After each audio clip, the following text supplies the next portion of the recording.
تیپی تۆپی سەرمێز یانەی برایەتی دوای ئەوەی لە قۆناغی یەکەمی خولی نایابی عێراق بۆ تۆپی سەرمێز لە شاری سلێمانی بە ئاستێکی بەرز بە دیارکەوتوو گەیشتە قۆناغی کۆتایی تیپەکە ئامادەکاری دەکات بۆ ڕکابەری نۆیانەکەی دیکەی عێراق تاوەکو بلیتێکی پاڵانتیەکانی دەرەوە بەدەست بهێنێت.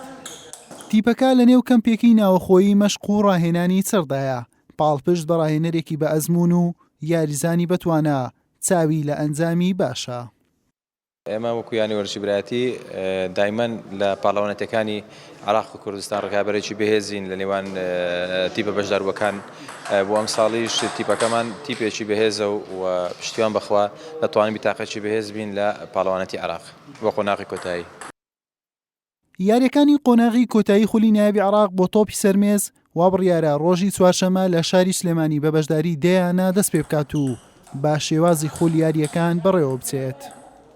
لاعب منتخب ناشئين من بغداد یاریزانی هەڵبژاردەی تازە پێگەیشتوانم لە بەغدا و یاریزانی یانەی برایەتیم 2 ڕۆژە گەڕاومەتەوە بۆ ئێرە بۆ نێو کەمپی مەشق وەک ئامادەکاری بۆ قۆناغی کۆتایی هەروەک دەزان ئەنجامەکانمان لە قۆناغی ڕابردوو زۆر باش بوو بۆیە چاومان لەوەیە لە تیپە بەهێزەکان بین.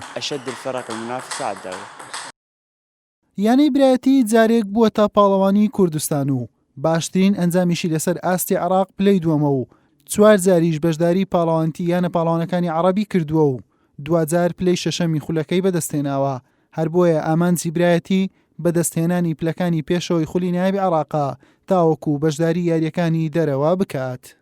حوسێن محەممەد کەناڵی ئاسمانی پێیام هەولێر.